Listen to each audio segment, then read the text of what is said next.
Hello and welcome to the Gaggle, where we challenge and, if necessary, destroy media narratives.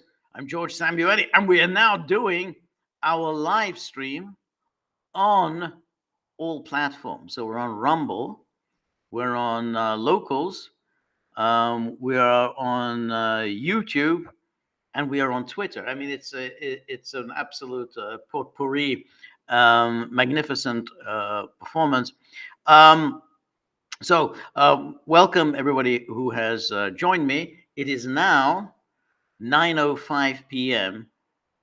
in Budapest, where the last embers of the day are fading out, which means it's still light. And that, of course, is will start to disappear very shortly. So, we can talk a little bit about the European elections.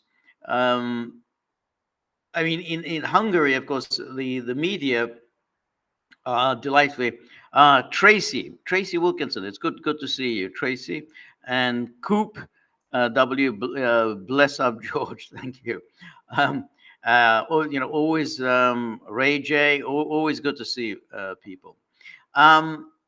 So the media, of course, are playing up Orban's less than stellar performance in Hungary, but he won 44% of the vote, which by any stretch of the imagination is a pretty decent performance. Coop says, caught you on fault lines. Yes, thank you. I do these things on for Sputnik. I'm glad you listened to it, but I never know who I talk to there. They invite me on, and then I talk to some person that I never know. But I'm glad you caught it. So Orban gets 44% of the vote, and then his rival, this Peter Magyar, who emerged on the scene, very recently. He was married to Vivian. Good to see you, Vivian. Vivian is the kind of a brilliant person at Rumble, and who checks on all my issues and my problems, and holds my hand, when I need my hand held. So thank you so much, Vivian. So good of you to join. So here was Orban, who apparently, according to the media, did very poorly, but he's had a number of problems. He had a number of issues. The justice minister resigned, and the president resigned. The president was really a total nitwit, who she just wanted to have it every which way. So she was, pro-Ukraine and whatever. And I talked about her before in previous Coop says, my ears are open anytime they hear you speak. Yes. So this this Hungarian president, they gave a pardon. She, as president, gave a pardon to some guy who had covered up a pedophile scandal, or at least sexual abuse scandal. I mean, it was a pardon. That's what presidential pardons are about. Somebody is pardoned, not necessarily because this person is innocent, but for whatever reason. I mean, it's the people who get pardoned or get their sentences commuted are not necessarily the most commendable, praiseworthy people in the world, and this person was pardoned, and then Judith Varga, Orban's justice minister, signed off on it, as she's supposed to, because she's the justice minister. Anyway, there was a huge scandal about this. That, well, why was this? This apparently cover-up of a sexual abuse scandal. Why was he pardoned? And the media ran with it. Oh, the hypocrisy! Orban, family values guy, and here he is pardoning a sexual abuser, or at least a cover-upper of a sexual abuser. Anyway, it led to the resignation of the Hungarian president, who, as I say, she was no great loss, and the justice minister. And then what happened that after this justice minister resigned, her husband, Peter Magyar, started going on about this corruption among Orban's circle, and he published a short video, rather a short audio recording of his wife. I mean, he does an audio recording of his wife in which she sort of says, "We covered up something," or whatever. I mean, it seemed pretty disgusting, a man recording his own wife, and then he publishes this. So hey, look, here's my proof that there's corruption in Orban's Hungary.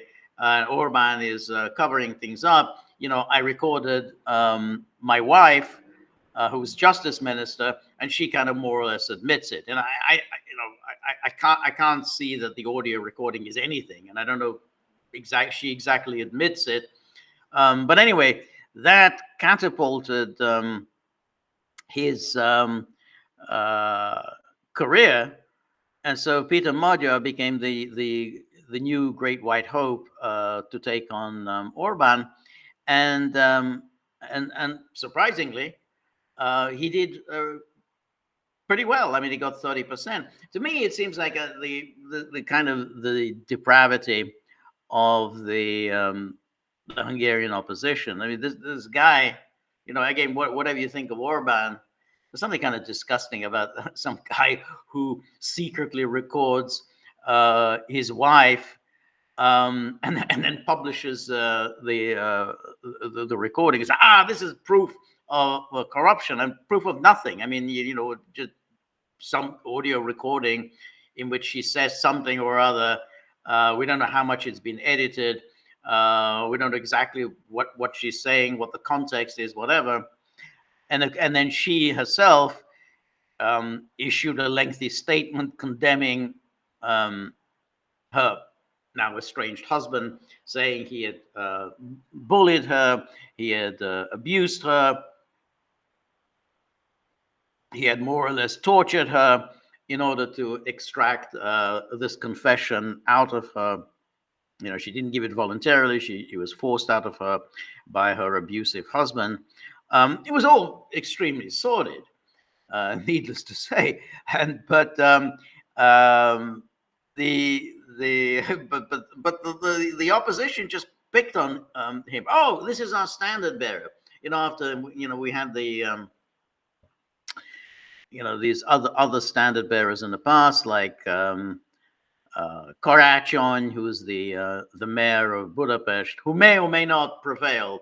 He's ahead by something 300 votes. There may be a recount. There may not be a recount. Either way, I don't know. So it used to be Karácsony was the great white hope to take on Orban, and then it was Márki-Zay, and now it's this the strange guy Magyar, and he doesn't seem to stand for anything. What's odd about these characters is Marty, always good to see you. Thank you so much for your generosity. You were with us yesterday, Marty, to watch Paths of Glory, which I thought was a very depressing film. And we've had now a number of depressing films in in recent days. Because we had that, and then we had Gallipoli, which in some ways was even more depressing. Um, and, uh, and then of course we had Deliverance, which wasn't so much depressing, but just, you know, I gotta, I just, gave you a very unpleasant feeling. So I was thinking, maybe we should do well, do something lighter. Maybe we should have some kind of a comedy. I mean, obviously, we don't want to have a stupid comedy, like a Naked Gun movie, which I think were actually quite funny, but I don't think Naked Gun would be appropriate for the gaggle. But maybe some kind of a political satirical comedy. I mean, we've had Dr. Strangelove, that was obviously suitable. But I was thinking, we could think of some good political satire, good political comedies that that people would enjoy. I was thinking of something like the British film of the 1950s, like I'm All Right, Jack. Now, I don't know to what extent Gagglers necessarily feel nostalgic for 1950s Britain. I thought it was a great comedy, but with Peter Sellers and Terry Thomas, Ian Carmichael. But again, it may not be everyone's cup of tea. But that's the kind of thing I'm thinking of, just to lighten the burden a little bit. I mean, watching Paths of Glory, that's heavy going. But anyway, going back to Orban. So they've got this new standard bearer, Magyar, and of course the media. There's that woman Lily Bayer who writes for Politico, writes for the Guardian. She's hated Orban for many years, and she's always rejoicing at whoever is the latest challenger to Orban. And so she's now obviously running with Magyar. I don't think he has much of a future. I mean, I think that he will be the kind of a flash in the pan. As I say, I mean, it's the whole thing with his recording his wife is somewhat sort. But anyway, he got 30% of the vote in the European parliamentary election, and in the sort of municipalities it was a mixed bag. Orban,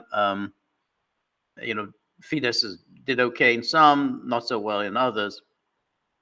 But you can't really say that Orban's in any trouble, because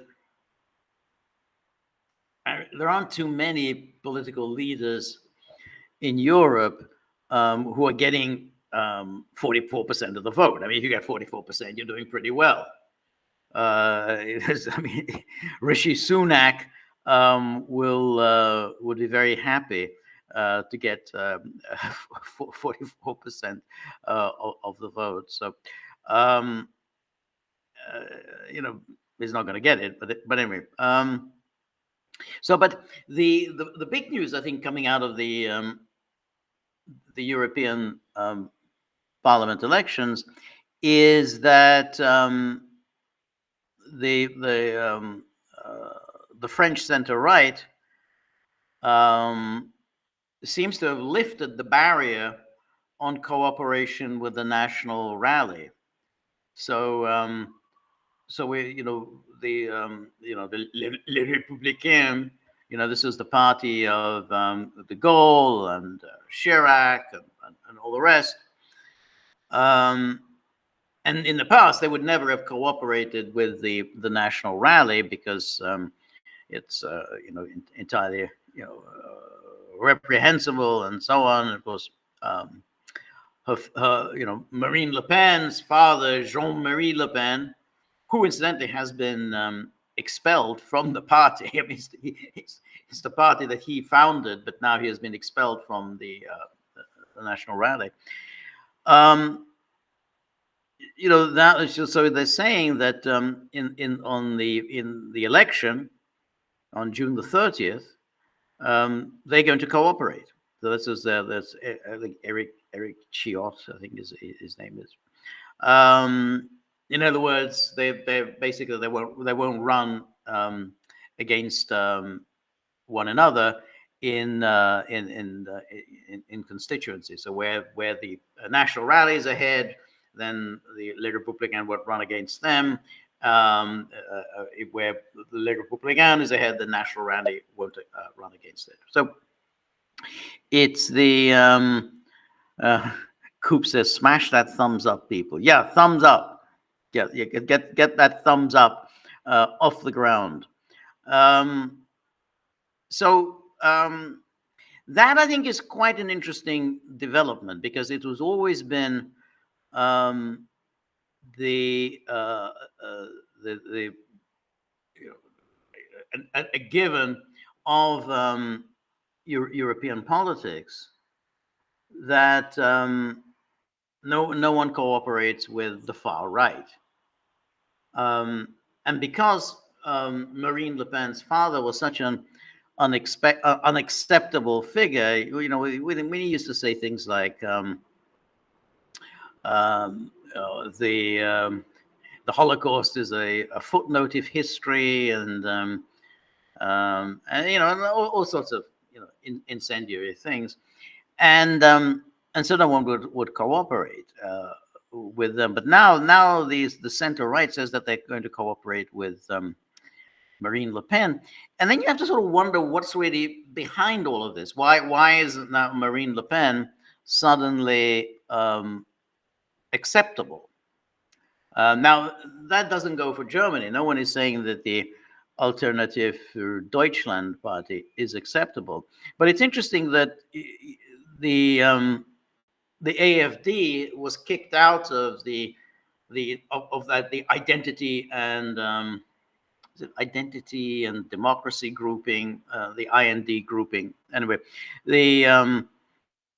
so the AfD was kicked out at the insistence of Le Pen. So the AfD now it will have representatives in the European Parliament, but it won't be a part of the IND grouping. And then you've got so the IND grouping now. Marine Le Pen's party is going to be the dominant force in the IND, and then you've got the European ECR, whatever it's called, European Conservative and Reform grouping. You know, one of those. Anyway, you know, you have to wonder that there's some sort of a there's some kind of a conspiracy afoot, that suddenly Le Pen is brought in from the cold, is now treated as a respectable figure, and Macron, for no reason at all, he didn't have to do this, for no reason at all, declares an election.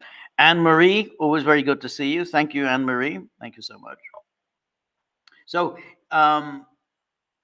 so Macron calls this election, just like Rishi Sunak called an election when there was no need for him to do so.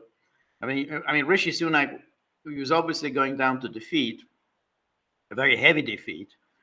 But if you're going down to defeat, then why not Stone River? Apropos of the film that I suggested, The Mouse That Roared. That's actually a very good suggestion. That's an excellent suggestion. Yeah, that's exactly, that's a humorous, entertaining, and it's just going to lift some of the burden we're watching of these movies. As I say, I think Paths of Glory was quite hard to take. I mean, that's, you know, really grueling, and when the grueling when sequences went on for a long time. But The Mouse That Roared is a good idea. But anyway, so you then have to wonder that is Le Pen being groomed for governance? In other words, they're going to make the you know, not her personally. I mean, you know, Jordan Bardella, her 28-year-old protege, he would be the prime minister, And then what's the plan here? And again, because I'm somewhat cynical, a bit skeptical about all of this, I have to wonder whether this is all part of a preparation for war, and they want the National Front, which has had a reputation for being somewhat skeptical about the war and about war in Ukraine, about Putin, and so on. So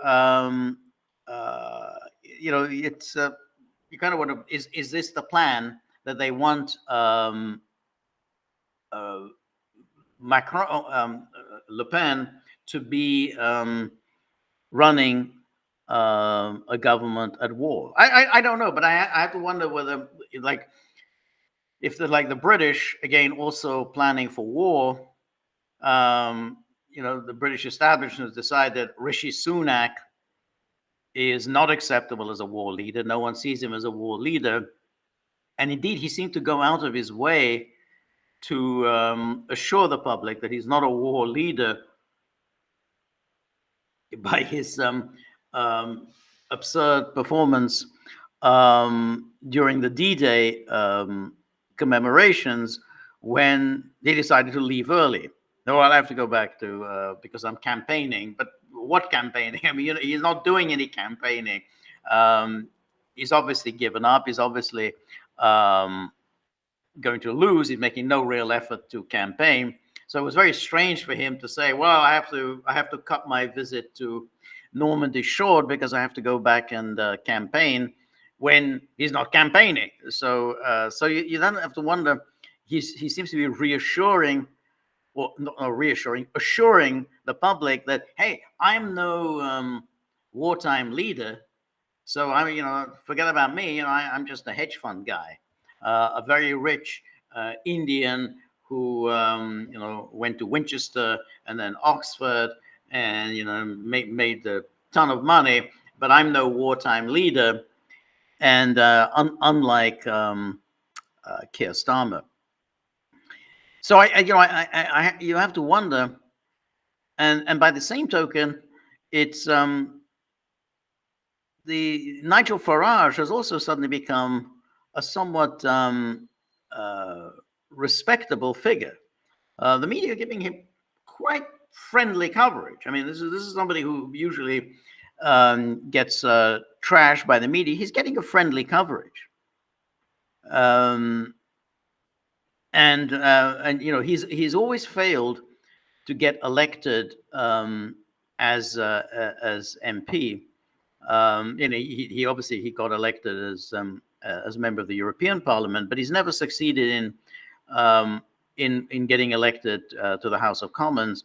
But now it seems to be accepted that he's going to get elected into the House of Commons, and it's also being mooted that in the event of a total conservative debacle, which is quite likely, he will be a potential leader of a conservative party, and that was reform and what the remnant of what the conservatives there'll be in the House, they'll unite, and then Farage will be the leader. And you kind of wonder also, will Farage actually be brought into a wartime government led by Keir Starmer? Farage seems to be pretty happy with that. And it was Cynthia. Good to see you. We missed you yesterday, Cynthia, at the screening of Paths of Glory. I think maybe you thought Paths of Glory was a little depressing. You thought Gallipoli was pretty depressing, and it definitely was. So, but we missed you and all your learned and informed comments about the film. So sorry you weren't there. But now Cynthia says, how about John Ford's Last Hurrah? That's a good idea. Let me write this down before I forget. So John Ford's Last Hurrah. And then we had The Mouse That Roared. Okay, that's great. And yeah, Marty puts up here the Farage factor, and it says, again, I guess that's it. You see, Farage has always been ridiculed and so on, um, uh, yeah, in all sorts of ways. So was it, Taki Fury Hunter says, I tried to join your locals, George, but the US government would not let the money go through. Huh, that's strange. I mean, other people are joining through locals. So that's very odd. The government, the government wouldn't do it. I don't know. That's very odd. But so that's why I'm thinking that it's odd the way suddenly Farage and the National Rally are being treated quite respectably. I mean, they're not, they aren't the sort of, my God, this is horrific. Now that doesn't apply to the Alternative for Deutschland. They're still anathema. But I'm always suspicious of what the media and the political establishment are up to, and this sudden declaration by the Gaullists, well, what remains of the Gaullists, the sort of center right, say, yeah, we will work with Le Pen, something that they would never have done ever. You think what's really going on here? But anyway, let's look at some questions and see if we can. Let me start from the beginning. So, Danuki, Yoish there, George. Good evening, Danaki. Amidst the hysteria of Russia's docking its wonder ships in Cuba that will inevitably lead to the U.S. dramatically changing course in Ukraine, here's what I read. The U.S. has lifted its weapons ban on the Ukrainian 12th Brigade, the Azov. Yes, that's the big news, which is that Azov, which had been absolutely forbidden to get military aid from the United States, now suddenly that has been lifted. The ban has been lifted. The State Department said, no, giving military aid to Azov is not a violation of the Leahy Act. They're not guilty of any kind of they're not guilty of any kind of human rights violation. And so I'm just trying to see if there's something going on locals. Live see. I don't know. Let's see. Anyway, yeah. So yeah. I know something may be going wrong with locals. I don't know. But the you have to then see that this is yet another, I know what one would call restraint on the U.S. government that has been lifted, and say, yeah, we can give assistance to Azov. Yeah, I know they had a bad reputation of being, fascist, Nazis, and whatever, racist, xenophobic, anti-Semite, and so on. Local Vivian says, to Talk Fairy Hunter, please reach out to support@locals.com. So thank you so much, Vivian. That's very helpful. I'm sure that's going to be very helpful. So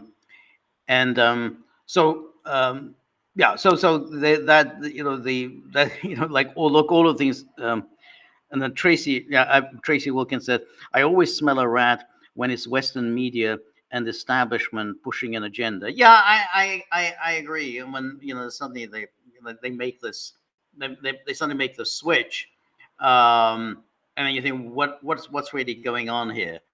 But I mean, going back to Azov, it is quite remarkable that about this transformation that they're saying, oh well, there's nothing wrong with Azov. We'll give we're going to giving them assistance. And what's interesting about this is, remember, all the talk about how we're going to audit and we're going to monitor what how our money is being spent, and then hey, money is going to to Azov, and there's very little pushback from Congress, and that's exactly what one would have expected, and and so there it is. This really got barely any attention. The media have barely noticed this.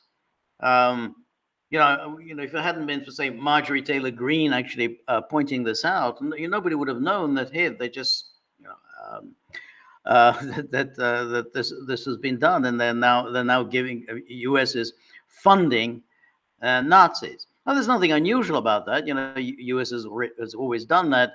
They did that in Croatia during the 1990s. No real problem at all there. And and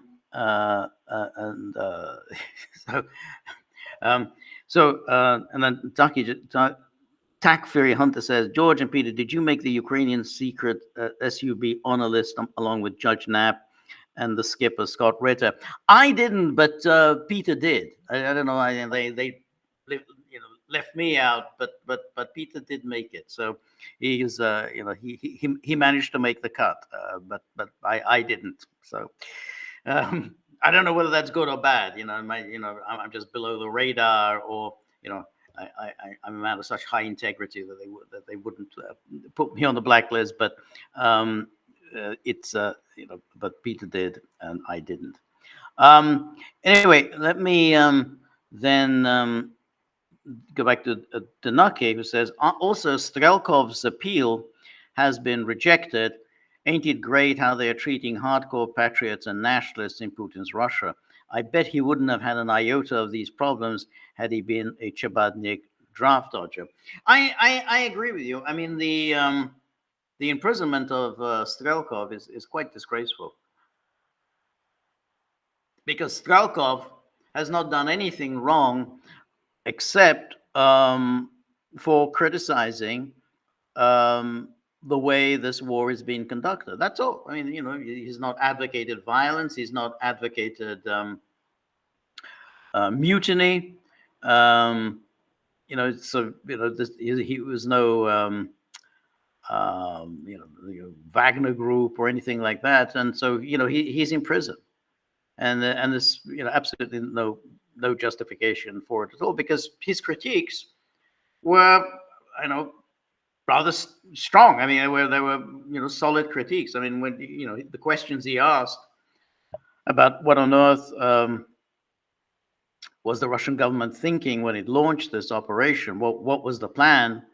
Well, I mean, you got to answer it, and then that hasn't been done. So his imprisonment is clearly just can't be justified at all. I mean, there's no basis at all. He's not leading to any demoralization either of the public, because we're at war, so he's demoralizing the public. But he's not demoralizing anyone, because he's in war and anywhere, you should be able to ask questions like, what the hell are you doing? And above all, what's the plan for victory? Well, which is the most important question. Like, how are you planning on winning this? Because at the moment, it's not clear how Russia hopes to achieve the goals that it set on February the 24th. So. I think it's appalling. I mean, because again, I can't really judge him as a military commander. He was a kind of an amateur. Performed bravely, but he's not a professionally trained soldier.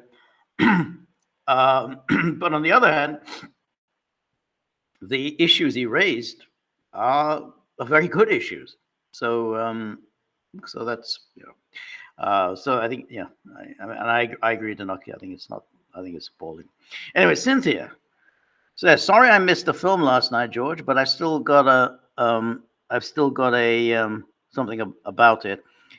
Is it true that women are sometimes captured in war in order to serve as entertainers for soldiers, as was the case with the captive German girl in the film? If so, wouldn't that make them prisoners of war?" Yeah, absolutely, they'd be prisoners of war. But I guess no. I mean, it's not quite prisoner. They'd be more like hostages. That's like hostage taking. I mean, when you arrest and capture civilians, that's hostage taking, which is of course also outlawed by the laws of war. You can't take hostages. I know it's not a war crime to make soldiers prisoners of war. No, yes, making soldiers prisoners of war is not a war crime. Taking hostages is a war crime, because anything you do against civilians is, any kind of coercion that you apply against civilians is a war crime. I mean, with capturing soldiers is not a war crime. Abusing captured soldiers is a war crime. So executing prisoners of war is a war crime. I mean, mistreatment of prisoners of war, that's subjective as to what mistreatment is. But isn't it always a war crime when civilians are made prisoners of war, whether they're mistreated or not? Yeah, that's right. And again, they're not really prisoners of war. As I say, that's hostage taking. So when you seize civilians and put them to use for whatever, make them work, and provide entertainment, or anything, especially, particularly with women, turn them into prostitutes or whatever. Then yeah, that's absolutely a war crime, and that's hostage taking. And then Cynthia goes on. Kubrick wanted the men to escape exhibition, thus giving the film a happy ending. But Kirk Douglas felt the executions were necessary in order to keep the story authentic, even if it causes the film to never make a dime. Kubrick then agreed with him on that, but he also decided to end it with the tavern scene where the men are all humming along with the song, which was done in order to restore a little hope and happiness to Dax and the viewer. Yeah, it's I mean, my feeling about the executions. I mean, the whole thing was obviously the court martial was a joke. I mean, it was ridiculous. they weren't allowed a proper defense. There was no stenographer, so there was no court record of the court martial, and the judges were obviously batting on the side of the prosecutors, and there wasn't even a written indictment. So in other words, there wasn't really a presentation of of any kind of evidence for their supposed cowardice. So that the court martial was a joke, and then then you had the execution. And to be honest, I actually thought that just dragged on needlessly long. I mean, you've made your point. This is a massive injustice. The whole thing was a massive injustice. But the yeah, I mean, execution, and particularly an unjust execution. I mean, that is terrible. Of course, it's terrible, but you don't have to just drag it out. I mean, we know, it's unjust. I mean, the court martial itself was unjust, so obviously the carrying out the death penalty on them was doubly unjust and very painful. But nonetheless, it made the film somewhat mawkish at that point. And then you had that ending, and I don't know exactly what was the point of that ending? I mean, I'm assuming that so Kirk Douglas sort of he watches this the soldiers listening to the song, and then he feels that well, that life goes on, that however great the injustice that he's just witnessed, or the great injustice that he himself had been a part of, that's over.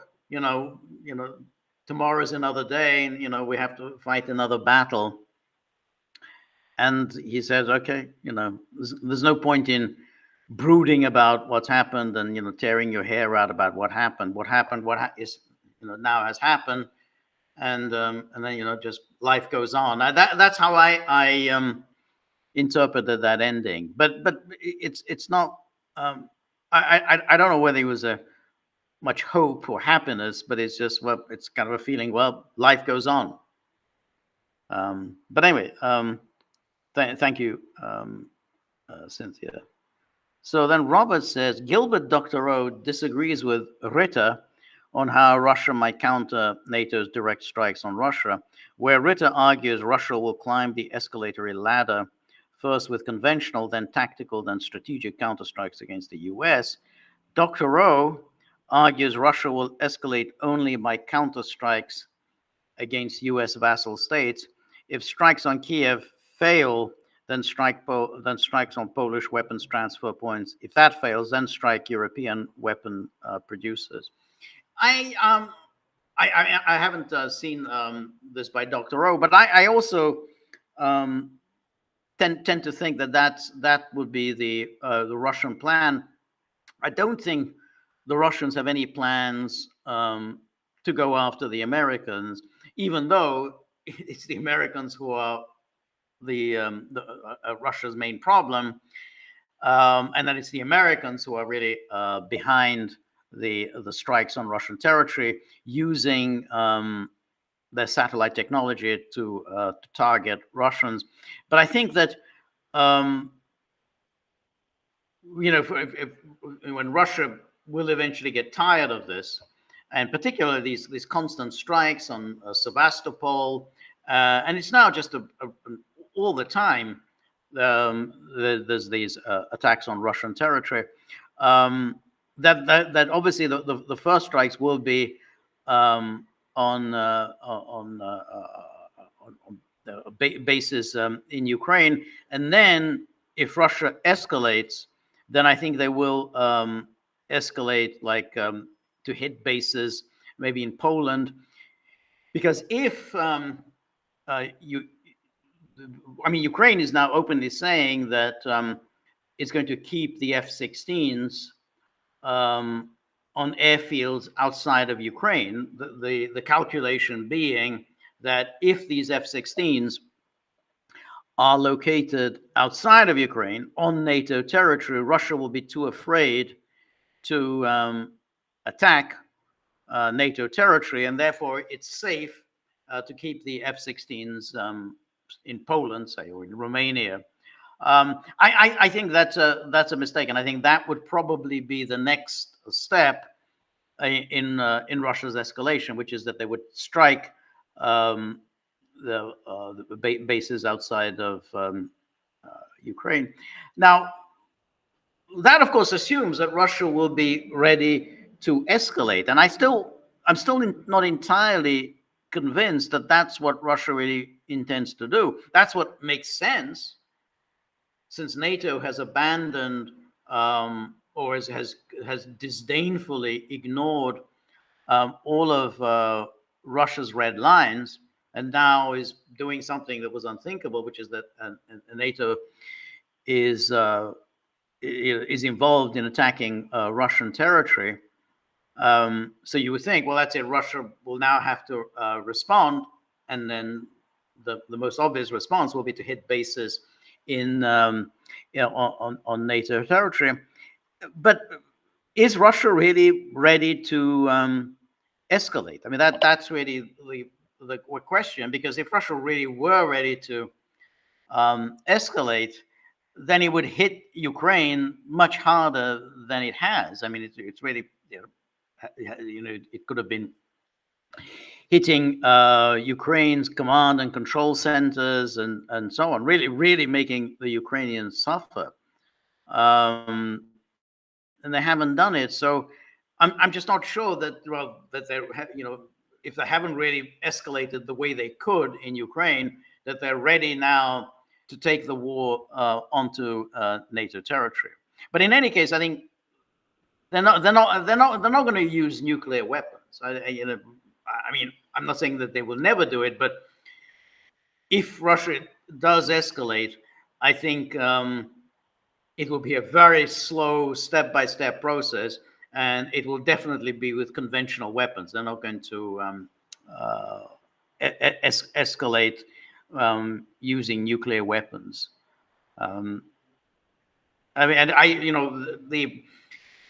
the argument about using nuclear weapons, that's the one that was brought up by Karaganov, which was that, well, if you do it, if you use nuclear weapons, it could bring the war to a speedy conclusion once the West sees, hey, we really mean business, and we're ready to fight seriously. That might cool heads in NATO, and that'll bring the war to an end. But I don't think that's the way Putin thinks. I mean, it would be a very high-risk strategy to start using nuclear weapons. You simply don't know how that's going to go. I mean, how the West would respond, and there is a question about how would China respond to the use of nuclear weapons. So, because during that interview with Putin in St. Petersburg, Karaganov had said that the time may not be right yet to go to nuclear weapons, which is a climb down for him, because before he had said, yeah, it's time to use nuclear weapons. Anyway, Robert goes on. Perhaps Russia anticipated the dramatic turn of events unfolding in European politics, where the public mood is now decisively against Project Ukraine, a mood shift Russia seeks to cultivate by its go-slow approach and refusal to be provoked. Well, I agree with you. I think that is Russia's thinking. But I think that may be naive, to be honest, because it's not clear to me what these election results portend. As I was saying earlier, we could easily envisage Le Pen's national rally forming a government in France and happily signing off on Macron's policy to deploy French forces in Ukraine. I mean, I don't get the impression with Le Pen that she has any really strong convictions about anything. I mean, remember, she was going to withdraw from the euro, then she abandoned that idea.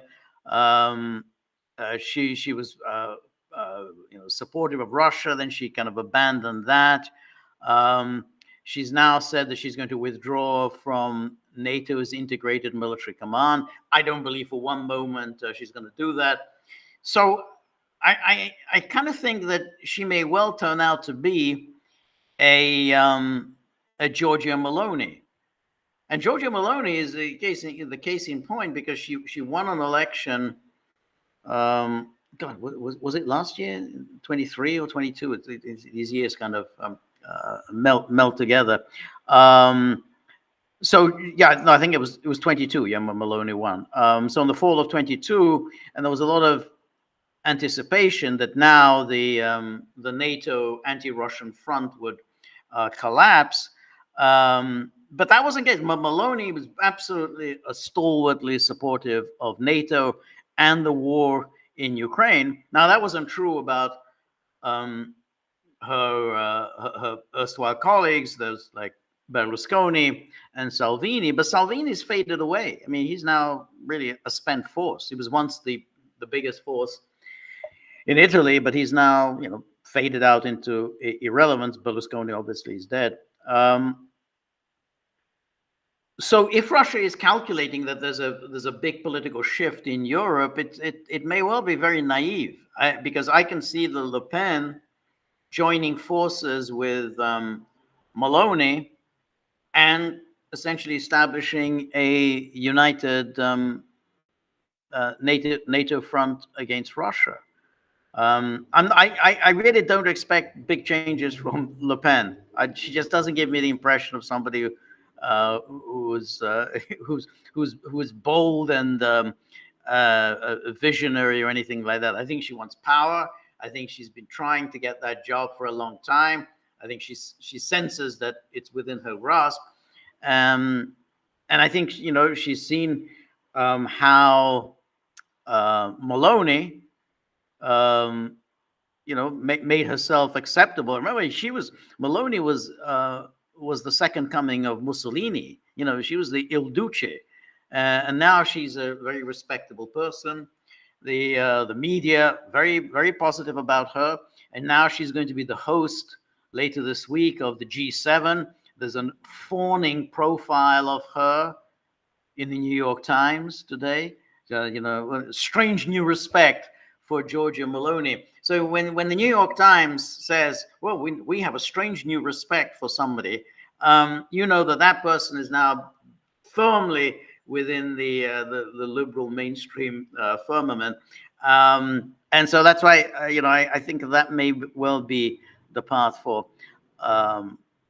Le Pen. Now, I don't think that's the case with the Alternative for Deutschland, or at least not yet, because I don't see any path for the AfD to power. I mean, they got 16% of the vote, but since the entire political establishment is determined to keep the AfD out, it's hard to see how they can get into government, because no respectable political party will share power with it. And in fact, since all the political parties are happy to band together just to keep the AfD out, I don't see that they have any real way forward.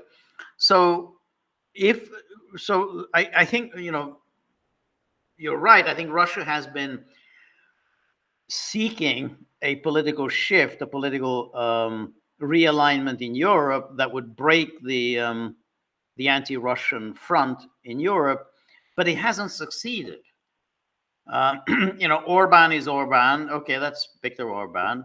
And then, all right, we've got Fico. But these are small countries. I mean, Hungary, population 10 million, Slovakia, population of 4 million. That's not really getting you very far, because it's quite likely that the Ursula von der Leyen will be re-elected. She will have another term in office, because the big winners of the night were the EPP, which is a sort of the Christian Democrats, and the kind of center left, those Donald Tusk types in Poland. So I don't see any major political realignment in Europe. And when we watch later this week, all the fawning and glad-handing of Giorgia Meloni, because they'll all be there hugging Meloni. Biden will be hugging her, and Macron will be hugging her, and Ursula von der Leyen will be hugging her. I think that's where Europe is. So there's no splitting of that front. So I think, as I said before, Russia's best hope is winning this war, winning it as quickly as possible, to prevent NATO getting more and more sucked into it. Because the longer it goes on, the more NATO is going to be sucked in. There's no way NATO is not going to get more and more involved in it. It's already very heavily involved, but it's going to keep getting more heavily involved with every passing day. Danaki says Thomas Massey is very good person. Thomas Massey, congressman from Kentucky. Hunter might deserve to be in jail for something, but purchasing a gun is not it. It's always very pithy, Thomas Massey. Hunter, yes, because Hunter Biden was found guilty, I think, of 3 felony counts, but most of the felony counts pertain to his purchasing a gun while he was doing drugs, and that's obviously against the law. But that's what he's been found guilty of, and yeah. I mean, it's the of his misdemeanors. I think this is probably the lightest of them. I mean, basically, Hunter Biden, in fact, the whole Biden family have been running a decades-long influence peddling operation. The entire family has been doing it. They've been selling out their country to foreign bidders, making an enormous amount of money along the way, and that's the crime of the Biden family. What he did about the guns and the drug. I mean, obviously, he was violating federal law. You're not supposed to purchase a gun if you're a drug user, and you're certainly not supposed to lie on the application form. But it's still fairly modest as crimes go. I mean, when he's sentenced, I doubt whether he'll be sentenced to more than a year in prison, if that. He might not even get that. He might just get probation. So there's a lot of aggravation, but there's going to be very. I have my doubts that he's going to be even sentenced to prison, just essentially for lying on a federal gun application form. Anyway, Judy Hotchkiss, welcome. Thank you very much, Judy. Putin in St. Petersburg emphasized tactical nuclear war in Europe in dialogue with Karaganov, who said Americans are more careful, they're just feeding the Ukrainians into the meat grinder. Yeah. But the Europeans, it's the 3rd time they've gone against us. And then it says, Putin responded, Europeans have to think, will the Americans get involved on a strategic level? I doubt it very much. I think Europeans should think about it, since I doubt the Americans will get involved. Well, I think that what Putin is saying here is that what I think has always been believed, that if there is a nuclear war, it will be fought on European soil. It won't be, it won't involve attacks on American territory. So back in the day, the European left, which used to be very anti-nuclear, made this as the central argument against having nuclear weapons in Europe, because if you have nuclear weapons based in Europe, then of course the Americans will make use of these nuclear weapons in Europe and try to limit the war to Europe. So yes, they might well hit Russian territory, but Russia will not necessarily respond by retaliating against Americans in America. I think Russia will retaliate against Europeans and try to limit any nuclear exchange to the European continent. I think that, and that was the reason why the big anti-nuclear movement got off the ground in the 1980s, because it was, if you recall, it was NATO made that decision in 1979 to deploy the cruise and Pershing missiles on European territory. So some were based in the UK, some were based in Germany, and so on. And the left in Europe, but not just the left, but the left were primarily the ones who were leading the opposition.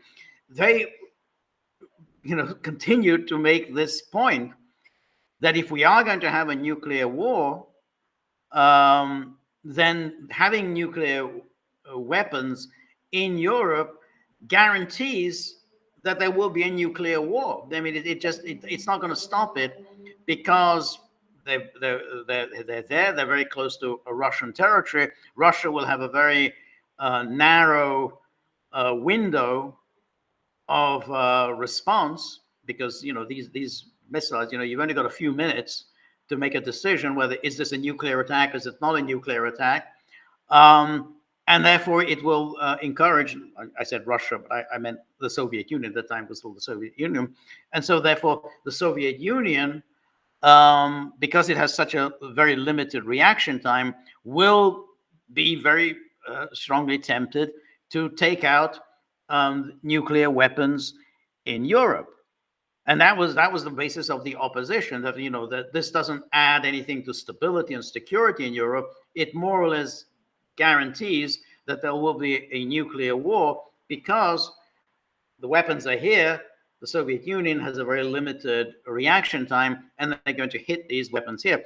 But the Soviet Union will not hit US territory, because the idea being that that once you've had the limited exchange, then cooler heads will prevail, and there'll be pressure to come to some kind of an agreement before there is any kind of a strategic exchange of nuclear weapons. So in other words, that the Soviets or the Russians would not want to hit American territory, because if you hit American territory, they can launch a massive strategic attack on Russia, which is obviously undesirable. So any nuclear exchange would be limited to the European continent. So I think that Putin's response to Karaganov was simply a reiteration, I think, of what this very commonsensical point, which is, if we're going to have a nuclear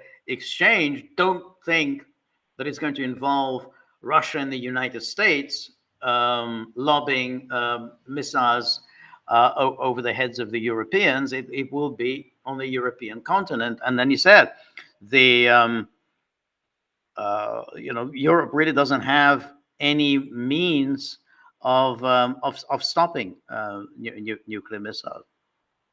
So I think that was a very reasonable point. I think he was just reiterating this, I think, commonsensical point, which has been part of traditional thinking about nuclear war scenarios. And I think the reason he said that was that he's puzzled why the Europeans are so gung-ho to have some kind of a nuclear showdown with Russia.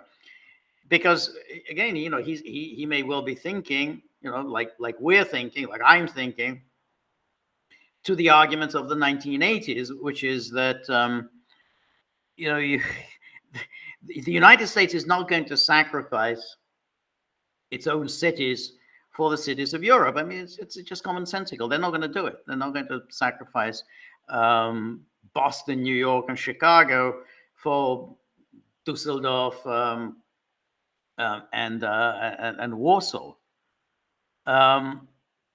So that's why he's saying, well, why are these European states, and particularly these smallish states like Poland and the Baltic republics, why do they want to get involved in a nuclear exchange? Because they're going to be in the front line, and the United States is not going to launch strategic missiles on their behalf, because if they launch the strategic missiles on their behalf, then of course Russia will launch its strategic missile, and that would, it wouldn't be in the U.S. interest. But it's Poland that has said, "Oh, we want nuclear weapons on our soil," and that's very, very strange. I mean, it makes no sense why Poland would want to have nuclear weapons, because if Poland has nuclear weapons on its territory, then it's absolutely in the crosshairs. That's the first thing Russia would hit. So that was my understanding. I think that of that in that discussion with Karaganov, that Putin was just saying, I don't get it, because Europeans are going to be in the front line, and the Americans are not going to sacrifice their cities for European cities, and they'll do, there'll be a nuclear exchange, and then one assumes common sense will prevail, and leaders will suddenly say, "Hey, we can't very well destroy the entire planet," and then they'll come to a some kind of an agreement to end this war. So Europe will be devastated, but America will remain, in pristine shape. I mean, this is all very, very speculative, but I think that's what he was getting at in that conversation with Karaganov. Anyway, thank you very much, Judy. And Anne-Marie, always good to see you. Here we have now. Let me go to another page. Let's go to the Rumble page. So Takfiri Hunter, thank you so much, Takfiri. Thank you for your generosity. George, U.S. Steel sold out to a Japanese company called Nippon Steel for $14.5 billion. U.S. Steel is another sign of America's decline. Yeah, I agree. And then Captain Smith says, "Hi, George. I think this is the first time Farage has ever run to be an MP for the UK Parliament." I don't think that's true. I think he's run before for the UK Parliament and failed. But I agree with what you say. He will probably win the seat that he's standing for. Yeah, I agree with that. I think he will, and I think he's. And in fact, and you can see with the way that the media are treating him, the media are now suddenly treating him as the coming man, that somebody who is obviously going to be a major political player in the UK. So as I said earlier, I think the plan may be that his Reform Party will win a number of seats in Parliament. The Conservatives will be all but wiped out. And then Farage could emerge as a kind of leader of this conservative reform bloc. But I think then he will be co-opted, because if there is a war, then I think he'll be brought in as part of a coalition government, as others might well be brought in. I mean, if Keir Starmer decides to have, a wartime government of, the way that Churchill did in World War II, and then you bring in everybody. You don't just bring in the Labour Party in the way Churchill did, but you also bring in others who presumably have some talent. So I can imagine Boris Johnson being brought in. Not sure what talent he has other than for buffoonery, but I can see Boris Johnson being brought in. Interesting, though, apropos of Boris Johnson, I wonder what role he played in this rehabilitation of Azov. Remember, he posed with Azov in the House of Commons, I think last week or the week before last. He rolled out the flag. This was in the House of Commons. And then lo and behold, the US government announces that, hey, we're ending our prohibition on providing aid to Azov. So I wonder whether Johnson lobbied the U.S. government for lifting this ban on Azov. Johnson is such a scumbag and a lowlife and a truly disgusting human being. But so I can well imagine that he was instrumental in the sudden change of policy towards Azov. Anyway, Takfiri Hunter says, George, what do you think about the striking statement of the president of Serbia that war is inevitable? I have difficulties taking him terribly seriously. I mean, he says these melodramatic things, but he never really does anything. I mean, because even Orban doesn't actually say war is inevitable. He's just saying we have to do what we can to prevent war. But he's just, I don't know, there's just something about him. There's a lack of seriousness about Vučić.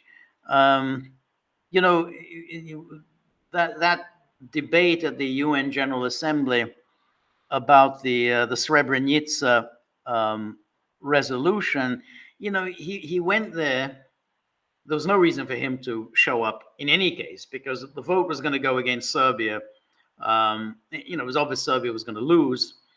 So there was no need for the president of Serbia himself to attend. But then he sat there, and then he wrapped himself up. Literally, he wrapped himself in the Serbian flag. But he kind of made himself look like a clown by sitting there with the Serbian flag wrapped around him and weeping. Why is he weeping? I mean, you know, these people are scumbags. We know that these people are scumbags. I mean, it was instigated. That resolution was instigated by NATO.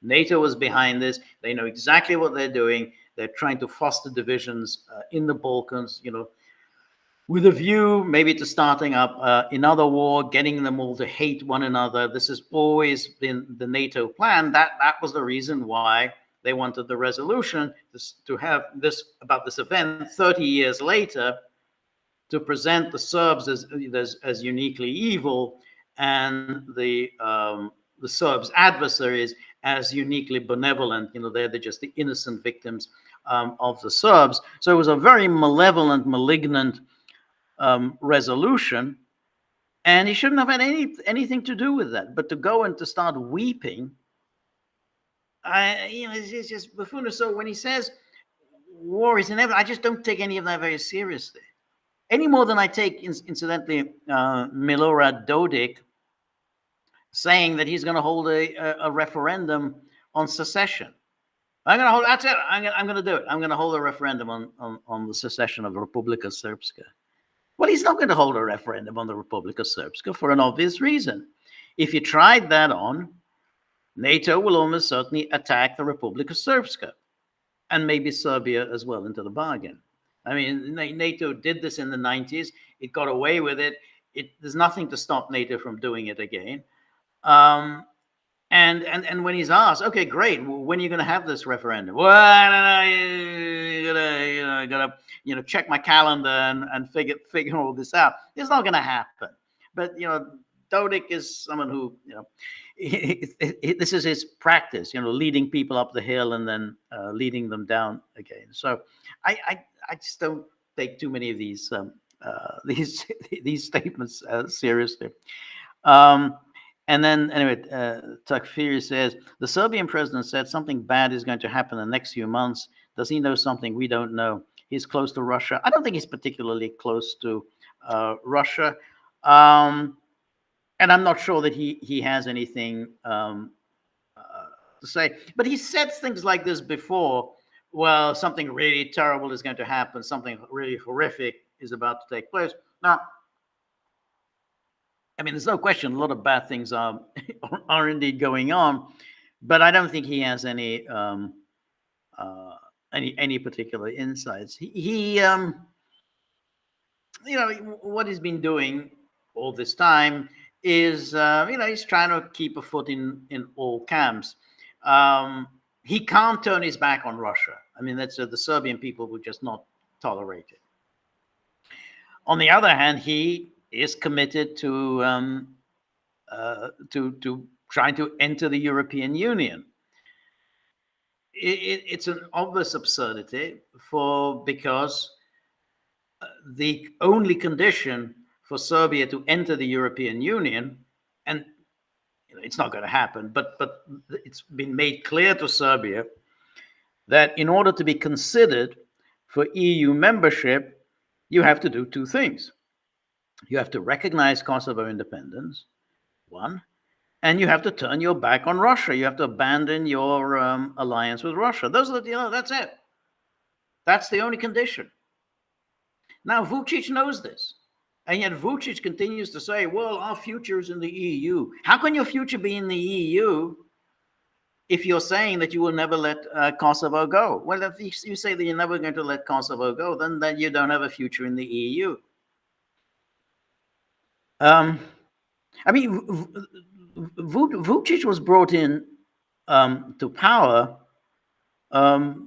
because the Western powers realized that the opposition, the what they call the democratic opposition of Serbia, the people who seized power from Milosevic in 2000, they could never do what the NATO powers wanted them to do, which is basically, drop your claims to Kosovo and apply to NATO, and of course, drop your friendship with Russia.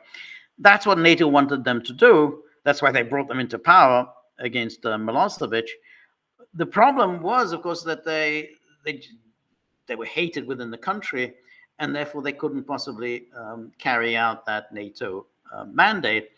So then the Western powers got clever and said, well, once they realized, well, these people, little people like Boris Tadic, Kostunica, and the rest of them, they were never going to do what we want them to do because they're just too unpopular within Serbia. So why don't we do something clever? Why don't we bring in the Serbian conservative nationalists? Indeed, somebody who had once worked for Milosevic, namely Vucic. They will do what we want them to do. They will do it for us because everyone will trust. Well, Vucic, he's a real Serbian patriot. He would never sell this country out. He's very solid. The guy. Look, the guy was in Milosevic's government. He's never going to sell this country out. That was the thinking. But and Vucic has got the same problem as his predecessors, Tadic and others had, which is that he'd be quite happy to sell the country out, but the Serbian people just wouldn't let him. So he goes and does this pathetic display when he at the General Assembly, sort of weeping in this very unmanly way. So unfortunately, I don't really think highly of him. Look, Serbia has had terrible leaders since the overthrow of Milosevic, which is, he was a great leader, which is why, of course, he was overthrown. And then Takfiri says, Takfiri Hunter says, Meloni is a WEF stooge. Yes, absolutely. NCIN says, hello, George, I'm late, but I made it. Thank you. Excellent. Good to see you. And then Takfir again goes on. The Serbian president made a bold statement about the war. Serbian president said it's going to get bad before it gets better. Did you hear his statement? He said this before. That's his shtick. That things are going to get bad. We're entering a dark age. He does this melodrama. He's saying, I'm going to have a very big announcement to make on Friday at 9 p.m. and gets everybody very excited. What is this very big announcement? And then he doesn't have much to say. So, and then Takfir says, George, AIPAC is not allowed in Congressman Massey's office. Yeah, no, that's right. Massey said that in his interview with Tucker Carlson. It's a very good interview, and everyone should. It's a little long, but it's very interesting. And said they were allowed into his office, but once they started plotting against him, wanting to get him out, because Massey is just he's a libertarian. He just doesn't believe any kind of government to government transfers of funds. He doesn't believe in going to war on other countries' behalf. He doesn't believe in arming other countries, and above all, he's against crackdowns on free speech on behalf of anybody, and certainly on behalf of Israel, and particular whole anti-Semitism stuff. Trying to define everything that AIPAC doesn't like as anti-Semitic. But so they began plotting against Massey, and they still are plotting against him. And then finally said, that's it, you're not welcome in my office anymore. So, but he also said very interestingly in that interview that every member of Congress has an AIPAC minder. So he has they have AIPAC around them, making sure that they vote in the right way. So Horace Fu says, George, what's your opinion on the Balkans in the near future? Are they going to try and cook a war here to torture and murder us again? I'm sorry to say, I think that may well be the case. I think that's it's an easy one for NATO, because they did this in the 90s, and it worked for them in the 90s. Basically, Serbia, Republika Srpska, these are very small countries. They have very limited military capabilities. They can't really resist NATO. The world's media will do the same thing as they always did, and they've already now been demonized. Remember, that's the whole purpose of the Srebrenica resolution at the UN General Assembly. It's to demonize the Serbs once again, because there's a new generation has grown up since the 90s who have forgotten how much the Serbs were hated and despised and deemed worthy of bombing back in the 90s. So that's why this was a reminder. Look what terrible people the Serbs are. That's why we have to adopt this UN resolution. So this would be a very useful second front for NATO. And there are all sorts of scenarios. We got Dodik. If Dodik tries to hold a referendum, they could intervene. Dodik refuses to take orders from the Office of the High Representatives of Bosnia and Herzegovina. That could be grounds for having Dodik arrested. And then if the Serbs, get angry about their president getting arrested, that could be the signal for NATO intervention. So NATO intervenes. There's nothing anyone can do about it. There's nothing that Russia can do. There's nothing China can do. Nothing anyone can do. So it's a very easy one for NATO. It's a shooting fish in a barrel. So I do think that bad things could happen. I mean, I'm not trying to get you too depressed, because I'm not saying it's inevitable, but you have to think that that's a possibility. That NATO may think, hey, this is a freebie for us. Let's try and get a nice easy victory. Anyway,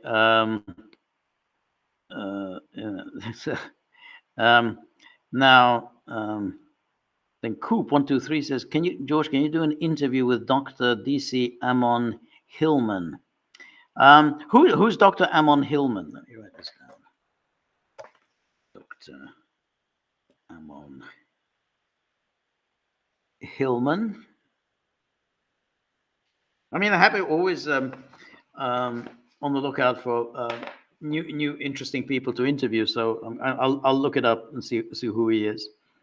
And then, so then,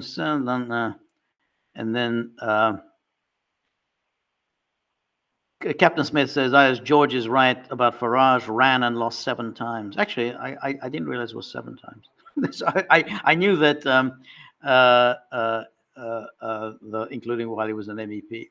I know he's run, and it's interesting because he's a kind of a charismatic figure in many ways. I mean, he's appealing. He's got a kind of winning personality. He has that ability of the which they say the guy you want to have a pint with, and that's really been his selling point. He's the one you want to have a pint with. I mean, I wouldn't. I mean, it seems a silly idea, but that's in the British political vernacular that, oh well, that's good. They used to say that about John Major. Oh, he's the guy you want to sit down and have a pint with.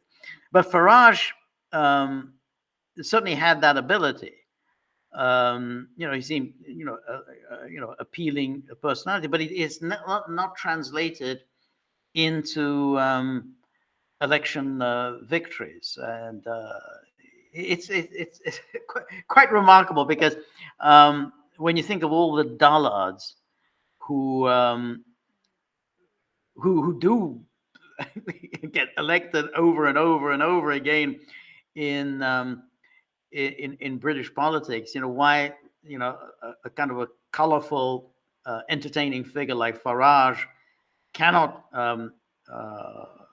win an election. I think he'll do it this time.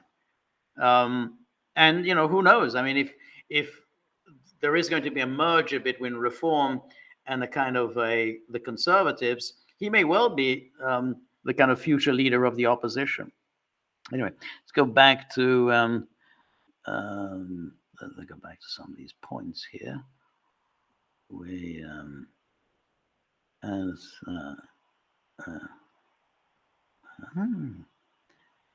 so yeah, here we go back. Blah blah blah. And Jonathan says, "What if the institutional parties just don't have the sufficient numbers to keep AFD out of government in either Brandenburg, Saxony, or Thuringia?" Well, I don't know whether they won't. I mean, because I don't see that. I mean, the AFD, I think, because the numbers, I mean, ultimately, the AFD would have to get 51% of the vote to prevent, to be able to form a government. I mean, so long as you've got, the opposition, the anti-AFD forces get 51%, then they can be kept out. The other thing is that even if they got 51% of the vote, I just don't think the German security state will allow it. I really think that the German government would step in and simply ban the party. They just wouldn't allow it to take power. I mean, it's that extreme. And Germany, it's not really a democracy. It's not a democracy in the way that the United States is. You can do this. The German government could indeed step in, outlaw the AFD altogether, say that it's a threat to democracy, it's a totalitarian party, it's a Nazi party, it's a threat to the public order, the public peace, and just ban them altogether, imprison its leaders. And the German ruling elite will say, yeah, fine, that's what you have to do, because of course the argument has always been that in order to stop Hitler, almost anything at all is justifiable.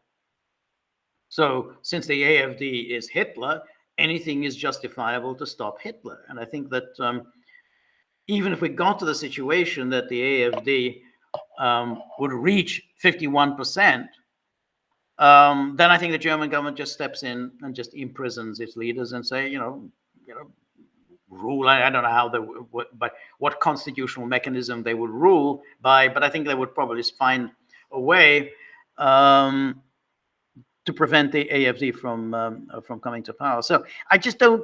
I don't see it at all that the AFD can come to power in Germany, or at least for the foreseeable future. I mean, things could change, but I don't see it at the moment. I mean, the political security, military, media establishment in Germany is absolutely adamant in keeping the AFD out. Anyway, yeah, Mary Grossman says, I think it was Mr. Bode mentioned that of all the red lines USA crossed, like no to this type of weapon, etc., and Russia didn't do the same. No, Russia has been very, restrained, we're putting it in a very polite way. I think it's been far too restrained, but yeah.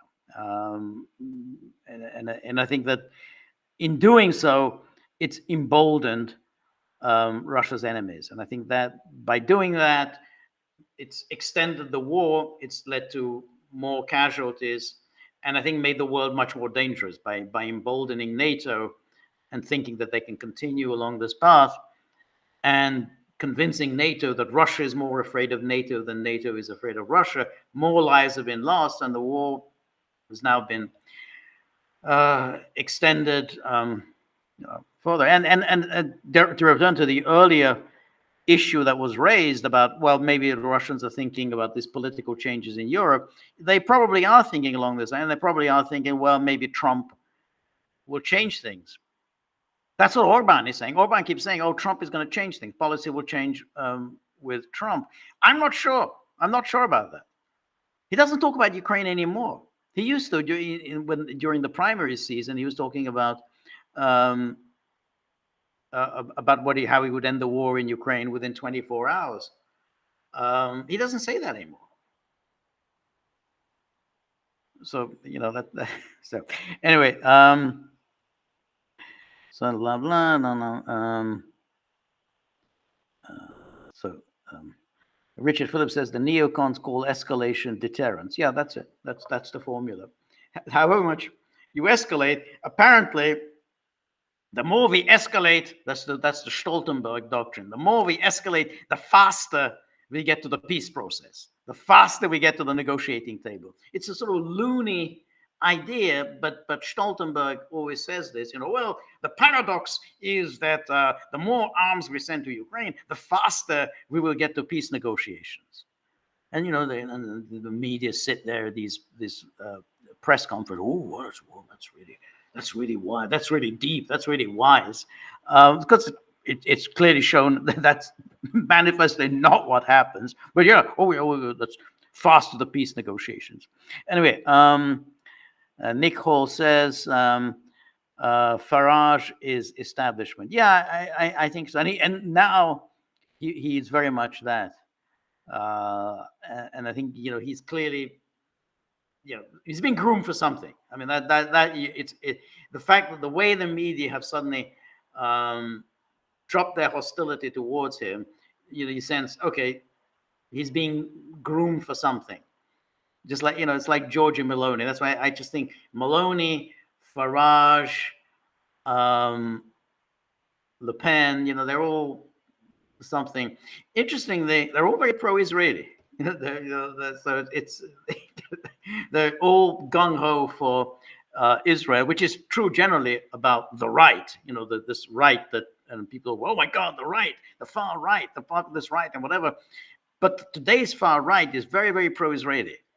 So therefore, when in the past when you thought, the far right, that's very anti-Semitic, but today's far right is very philo-Semitic, very pro-Israeli. All of the people like Farage, Meloni, Geert Wilders, all very, very pro-Israeli. And that's part of the DNA of today's right. Cynthia says, anyway, having the Azov brigade on board probably won't make much difference given that the regiment is only made up of 3,557 or so men. Yeah, maybe, but I think presumably once they become respectable, they can probably boost their recruitment numbers. I mean, the thing about them is that they're more ferocious than anyone else. So and that's why you want them, or not I don't want them, but that's why the Americans want them, because they're just more vicious, more cruel than anyone else, and that's why the Americans support them. Again, going back to the war in Bosnia and Herzegovina, I mean, you remember, the Americans were bringing in the jihadis into Bosnia and Herzegovina. They were bringing them in through Turkey, from Iran. So Saudi Arabia, so they were bringing all these jihadis, and people, Serbs in particular, would draw attention to this. Hey, you're bringing in all these creatures, and Osama bin Laden was in Bosnia and Herzegovina. He got Bosnian citizenship, and why did they do it? Well, precisely because they were the cruelest, the most brutal, the most vicious of all the fighters. They inspired terror among everyone else. So because they were so nasty, they would cut off Serb heads and then they would wave them around. You could see the photographs of that. You can see it on YouTube and so on. But the Americans said, yeah, great. They inspired terror. That's why we want them. That's why we bring them in. And if you read Richard Holbrooke's book, he was boasting about it. He's delighted with what he did by bringing in the jihadis. So in the same way, Azov, the reason they like Azov isn't so much the numbers, is that they are absolutely vicious. You just look at them. I mean, they are really cruel. You get captured by one of them, your chance, not only will you not make it out alive, you'll be tortured to death.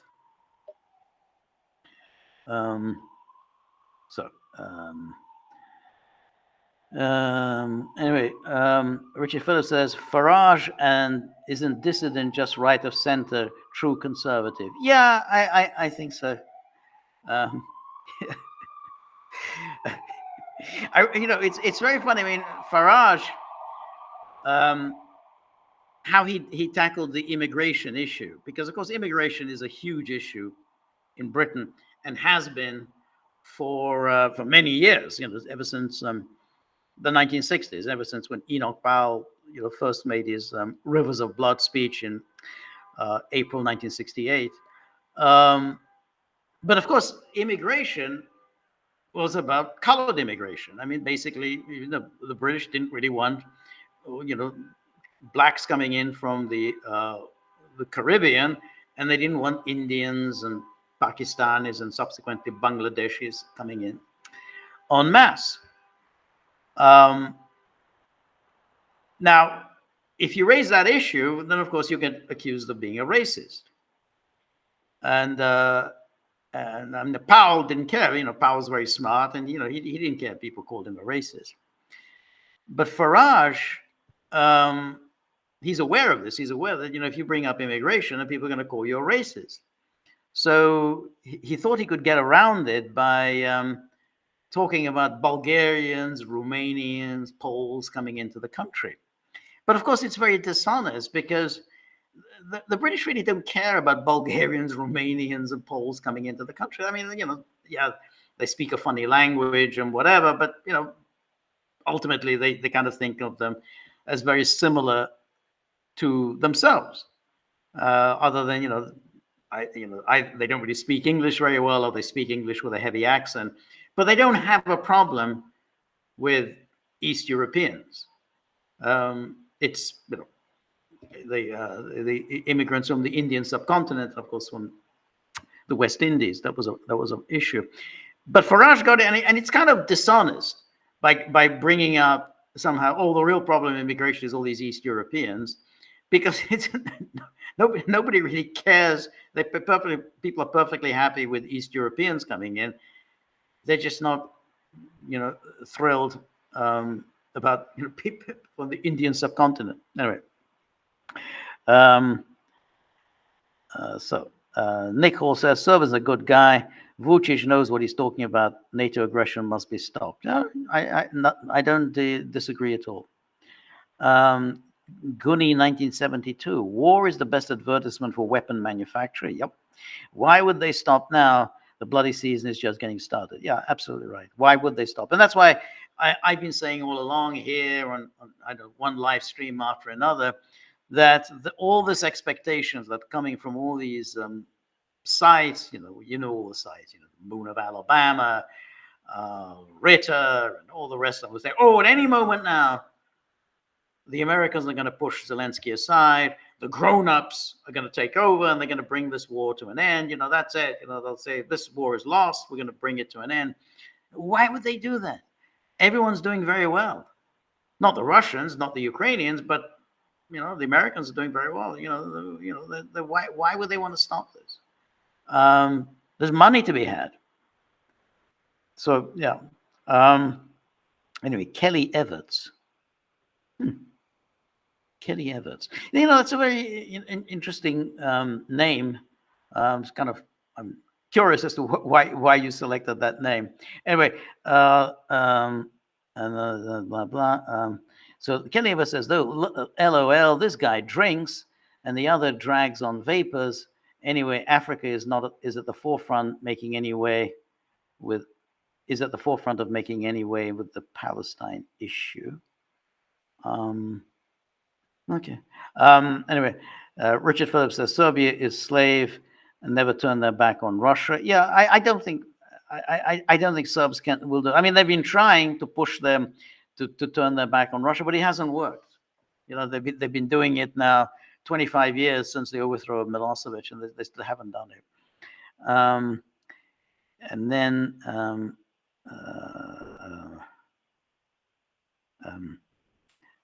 so anyway, then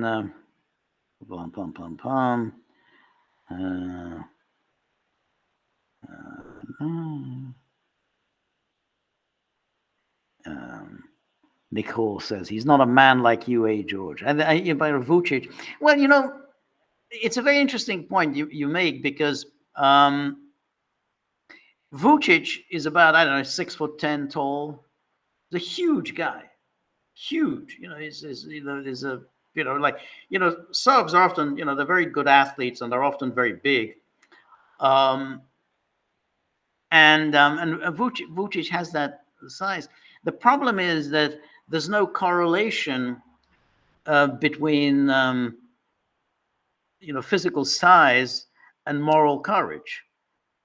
So whenever you see like Vucic, let's say Vucic and Putin together, well, I mean, that hasn't happened now in a long time, but back in the day when Vucic and Putin used to meet, and they would stand next to each other, and Vucic would tower over Putin.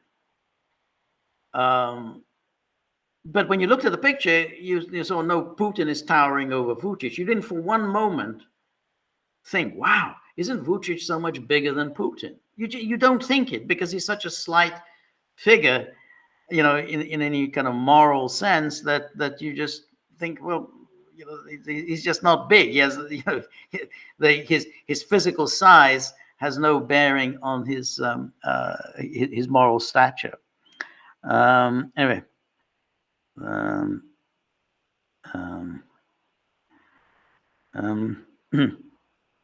So yeah. Anyway.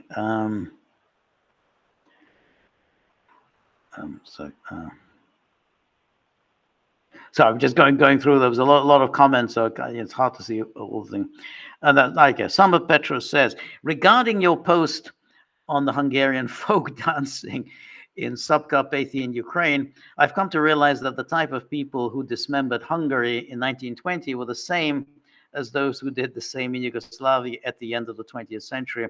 Somehow they cannot accept a functional and economically independent state in the region of Europe. I agree with that. I think that it was very similar. The Western powers, who were obviously the ones who engineered this, they didn't like the Hungarians. They thought Hungary was, by nature, it would gravitate towards Germany. It would always be kind of Germany's natural ally in Europe. And they pushed for, these various non-Hungarians to break away. Now, it was always a bad idea because, of course, the states that they created really were not very, well-functioning states. But they wanted to fatten up certain states, and they wanted to, make very thin and paltry other states. So Romania got very fat. Romania got very nice chunks of territory from Hungary. It was a very unjust separation, because an awful lot of Hungarians then ended up in Romania, just like a lot of Hungarians ended up in Slovakia. And no one really cared. I mean, the Western powers really didn't care. But they thought that, well, okay, we'll have Romania, we'll have that on our side. We'll create this new state of Yugoslavia. That's going to be with us. We'll create this new state of Czechoslovakia. It's going to be on our side. And Hungary really got very, very badly hammered. I mean, if you've got a third of your population is now outside of your borders, and you think, well, that's just terrible. I mean, a third of your population is outside of your borders. You've lost 70% of your territory. How is that even remotely fair? But they did this. But as you say, 70 years later, they decided to do the same to Yugoslavia. Now, the issues were a little different, because, I mean, they punished Hungary because they wanted to, essentially punish Germany. In the 90s, they punished Yugoslavia because they wanted to punish Russia. They wanted to push Russia out of Europe altogether. And they saw Yugoslavia, particularly the Serbs, as kind of mini Russia, little Russia in Europe. So if you can thump the Serbs, then that pushes Russian influence out of Europe altogether. So there's basically no Russian presence at all. But while the Serbs are there, then Russia continues to have influence in Europe. And that was the idea behind it. I remember reading an article at the time of the bombing of Yugoslavia in 1999 by a guy called Robin Harris. And people don't really know who Robin Harris is because he's not a very well-known figure. But he was a key advisor to Margaret Thatcher. He'd worked for Margaret Thatcher for many years. And Thatcher became very, very anti-Serb. I'm not quite sure why that was, but she just absolutely became hysterically anti-Serb. My feeling was always that she was hoping to ride back into power by being a kind of wartime leader, leading the West against the evil Serbs. But anyway, Robin Harris in 1999 said, look, we need a final solution to the Serbian problem. As long as the Serbs exist, there will never be peace in Europe. You can find it. I don't know if you can find it. I haven't seen this article in a long time, but you could try, see Google search Robin Harris final solution to the Serbian problem. But that was the view of the kind of, certainly the British ruling elite, who again made a remarkable transformation. They had been quite pro-Serb in decades before, and suddenly the Serbs were this evil monster that they were, who'd have thunk, after being allies in 2 world wars, suddenly Serbs are these evil monsters. But so I agree with you. It was a very very similar, because by 1990, whatever the problems of Yugoslavia, it was a functioning state. It wasn't a bad state. I mean, it was, actually a pretty good state. And I think, it was destroyed by a lot of very opportunistic, greedy, ambitious politicians in some of the republics, but primarily by the Western powers who fueled separatism, just like they fueled separatism in Hungary, and handsomely rewarded those political leaders who pushed for secession. Okay. IRB Fenton, no, not Fenton, sorry, Fenian, sorry, the lettering is a little small. Ever watch the movie The Hill by Sidney Lumet? It's mostly about the abuse of power, both individually and institutionally at your wartime.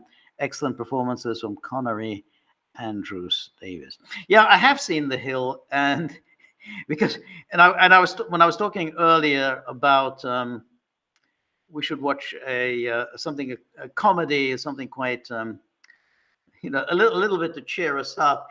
Now, The Hill is definitely not something to cheer you up. The Hill is a very, very grim movie. I mean, as you said, it's a very sadistic film, because it's really about the sadistic abuse of men by their NCOs, really to the point of driving them to death and to suicide. So yeah, so it's a very, very grim movie. You're right, Sean Connery was in there. So 65. So Sean Connery took a break from Bond,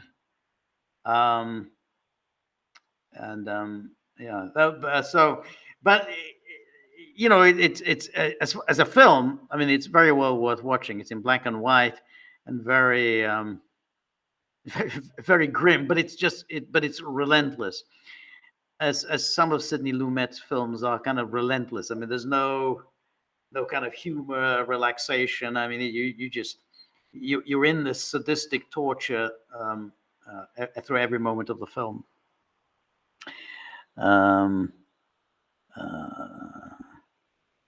Captain Smith says Farage came second on this reality show we have in the UK where celebrities go into the jungle. Yeah, I never watched that show. I've never been interested in those reality shows, but I was puzzled as to why Farage decided to do this. I mean, it didn't seem like I don't know, a grown-up thing to do. I mean, you would expect a man. I mean, I don't know. He's in his 50s or he's in his 60s. You expect a man like that to behave, in a mature way. You don't expect them to behave like some, like somebody who was a teenager. So I don't know why he did this, taking time off from politics and presumably also his show on GB News. So I when he did that, I have to think. I thought, well, this is not a serious person. Somebody's pushing him, to appear to be a serious person, but in reality, he's not. He's just going to let you down.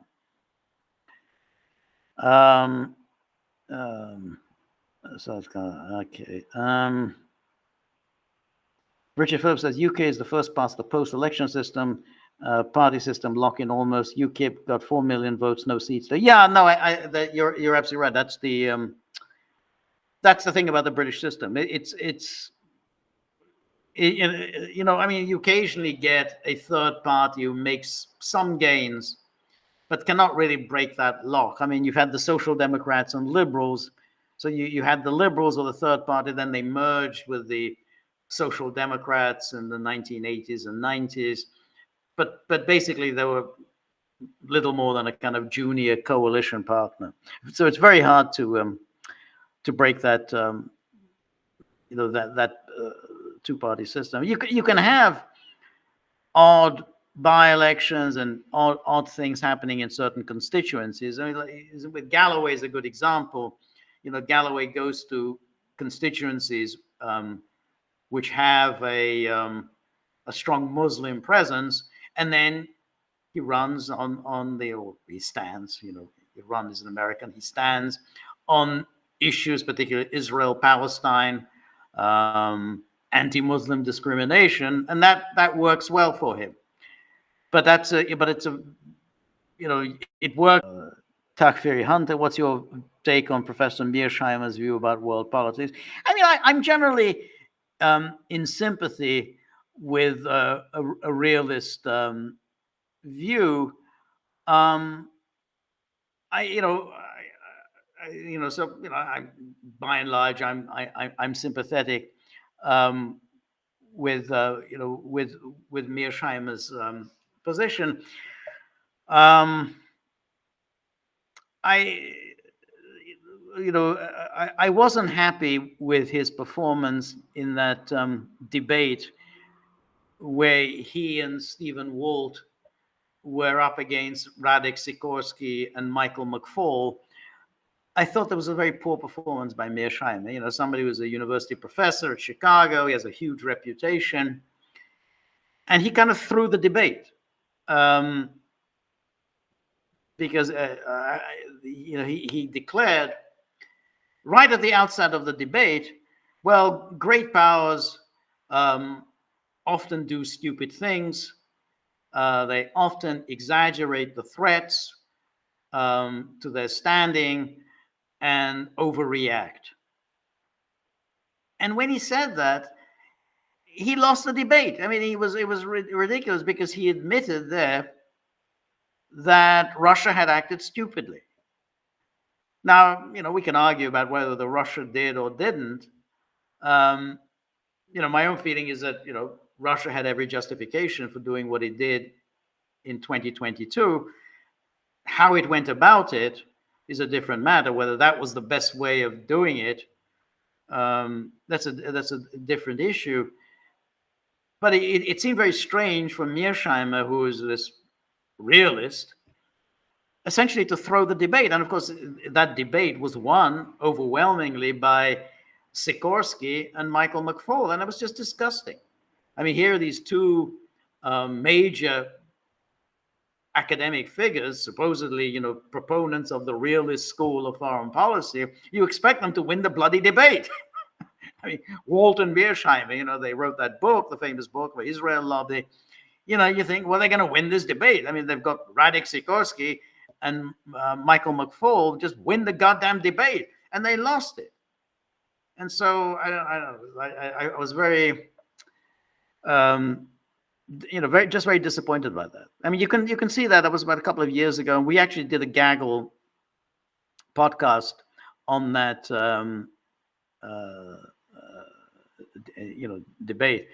And I mean, he, even today, I mean, as he sort of makes these predictions about Russia's going to take this and Russia's going to take that, and so on and so forth. And I'm just not sure that that's the case. But so I mean, he's obviously very clever, but I have some reservations about him. Anyway.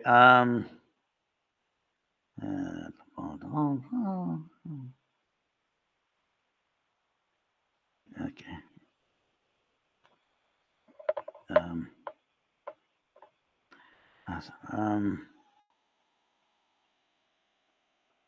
So it was Jeremy Corbyn. Jeremy Corbyn is being mentioned, and that he supported Palestine. And I think Jeremy Corbyn, was a very good man. I think he was a very decent man. But that's what did him in politics. I mean, in politics, you can't be good or decent. I mean, he should have known that, he was embracing people who were out to destroy him, chiefly Keir Starmer. Given his precarious position within the Labour Party, he knew how strongly the party establishment, the Blairite Labour Party establishment, opposed him. He needed to absolutely be in control and not bring in these Blairites. These Blairites began immediately plotting against him. So he lost his position, even though he had done well in the 2017 general election. And there was no need for him to have anything to do with Keir Starmer. But it was Starmer who persuaded him to make that disastrous decision in 2019 to promise a second referendum. That's what Keir Starmer wanted. And Keir Starmer may well try to bring the UK back into the EU in a de facto sneaky way. But it was Starmer who persuaded Corbyn to take the suicidal step of promising a second referendum. Well, the British obviously they didn't want a second referendum. They wanted that first referendum over and done with, implemented, and that's it. Then in 10 years' time, maybe you can discuss the possibility of returning to the EU. But that referendum had to be accomplished, and since Corbyn promised that second referendum, that was it. That's what led to Labour's disastrous performance. Boris Johnson's completely unfair election victory. Well, it's not unfair, but undeserved election landslide. And eventually Corbyn's ouster from the Labour Party. It was a plot against him by the Blairites. So it's sad what happened to him. I think he's a very good man, but there's no room for good people in politics. Let's see, goodness is not rewarded in politics.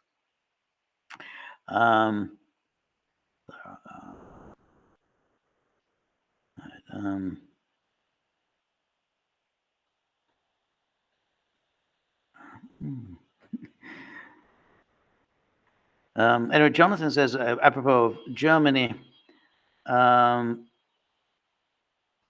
here it says the IRB talks about the East Europeans. Going back to that, East Europeans, he says they do care about East European migrants because they lower wages. I think that is true that they do lower wages, but I don't think that's the salient issue. I really don't think. I mean, there is an economic issue, no doubt, about immigration. They lower wages and so on. But the real issue, I think, is when you bring in people who, the British people just don't think are British. You're bringing in, you're introducing an alien wedge into the country. I mean, basically.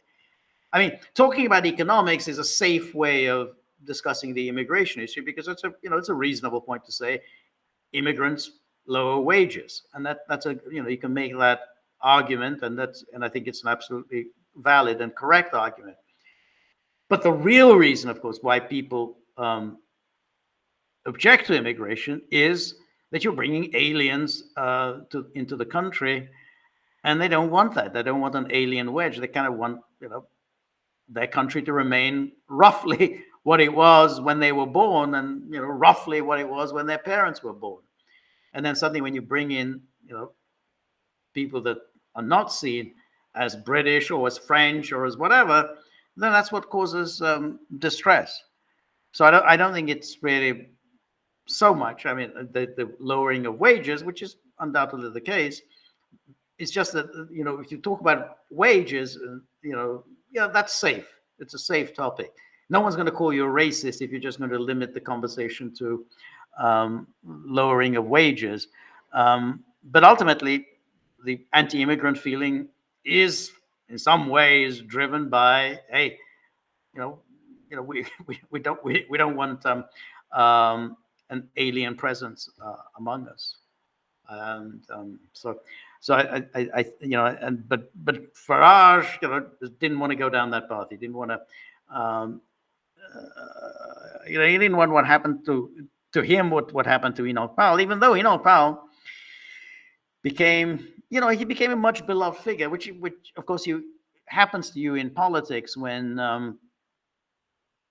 you've essentially failed. I mean, you haven't reached the top, and the moment has passed, and then you become a kind of beloved figure, which is what happened with Enoch Powell. So around about 1970, 71, 72, all the way up to about 74, Enoch Powell was it was a figure that people were constantly attacking, because there was a real fear that he would be the leader. He would be the leader of the Conservative Party, and then he would become prime minister. And he was then under constant attack from everywhere. And then when that failed, and Thatcher became the leader of the party, and Powell became marginalized as an MP for Northern Ireland, then he became a kind of beloved figure.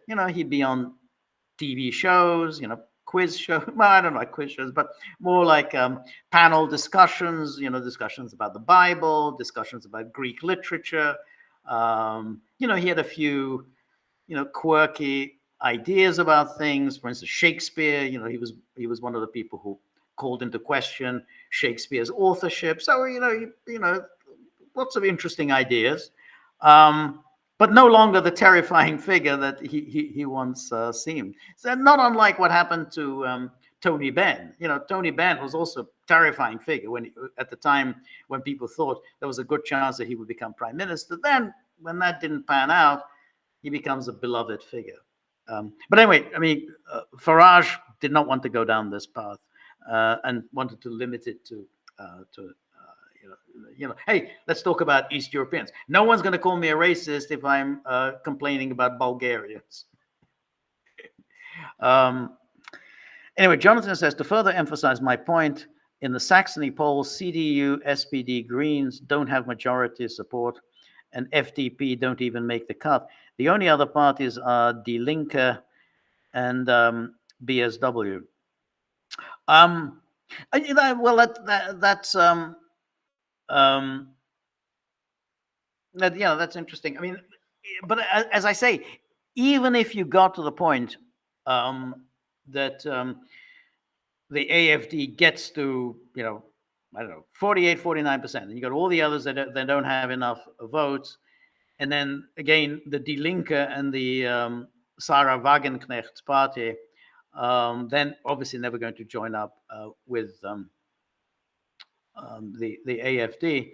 Then then the next step will be just to cancel the elections and rule by decree. I mean,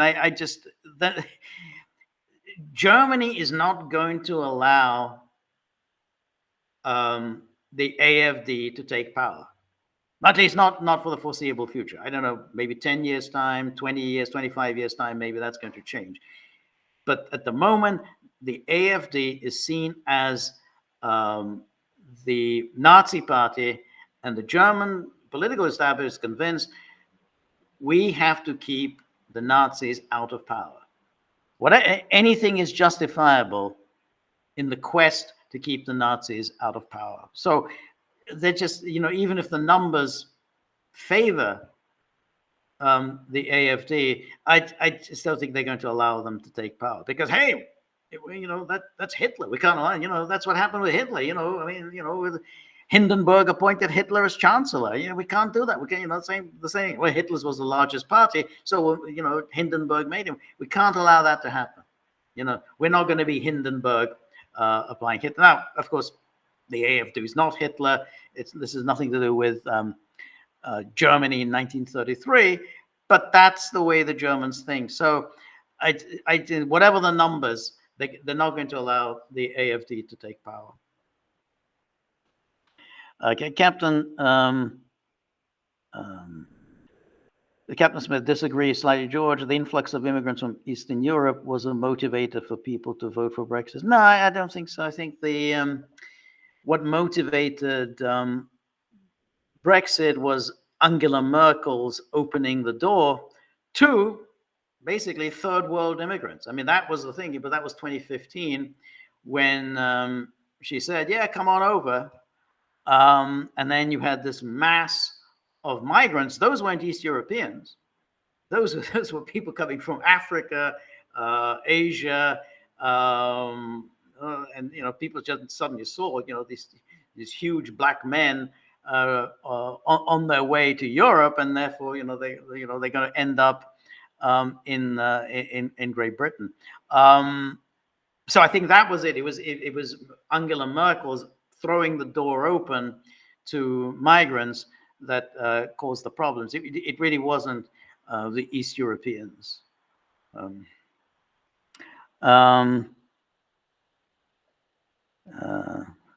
So yeah.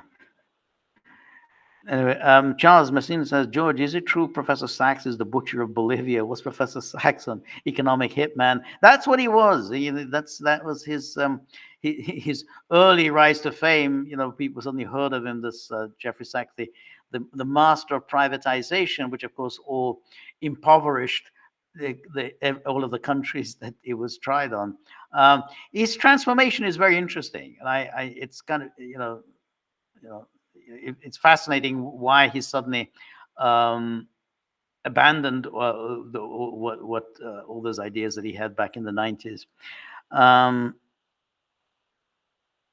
Kelly Everett says, my mother was well known in America as stripper for God and flew out to Canada to have word old Trudeau in the 1970s. Is that true? I mean, is that your mother? Because I do remember Kelly Everts from I can't remember whenever that was, 1980s or whatever. So I didn't know that was your mother. That's interesting. He says, I'm not a bot or one of your Israeli trolls. Okay, all right, I believe you. I mean, anyway, yeah, anyway, okay, all right.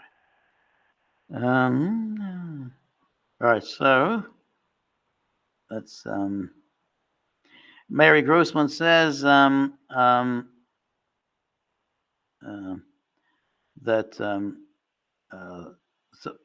Mary Grossman says immigration could be part of divide and conquer. Yeah, always. I mean, no question. I mean, it's there in order to. I mean, obviously, the point about reducing the price of labor, that's always been an important driving force of immigration. But it is about divide and rule. Yeah, you're bringing in a lot of people. It causes distress among the native population, and then it's going to cause all sorts of mutual antipathy. You've suddenly brought in people, and once people are in, they're in. You can't really get rid of them. I mean, that's and then therefore you've now got people who are at one another's throats. So absolutely, I agree with you. So anyway,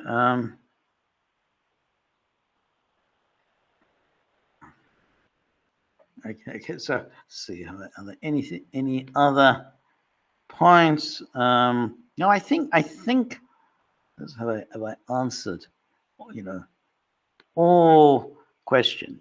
I think I've answered all all the points, and I think my time is well run out and past due. Anyway, thank you everybody who has joined me. So thank you. IRB Fenian says, isn't the far right, do they essentially mainstream conservatives from the 90s?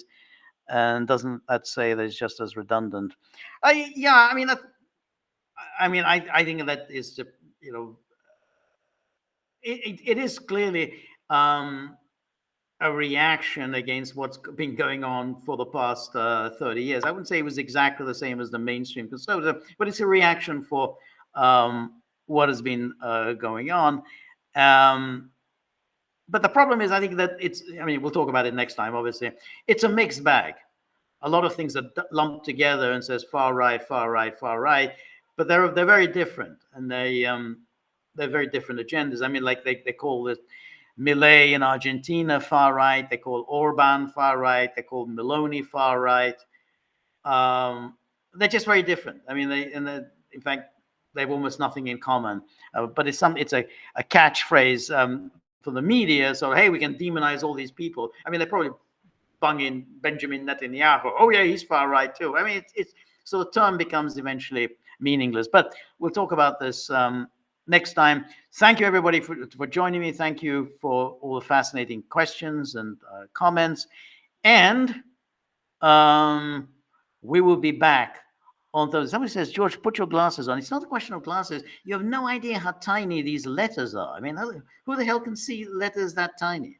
But anyway, thank you for your solicitude. Anyway, we'll be back Thursday. Thank you above all to those who have chipped in with some money. I'm going to have to deal with those two bastards tomorrow who give me such a hard time because they never think that I do enough, and I don't raise money, and I don't make enough of an effort or anything. And it's just awful. But anyway, thank you for your generosity. Look forward to seeing you on Thursday at the same time. All the best. Good night. See you then.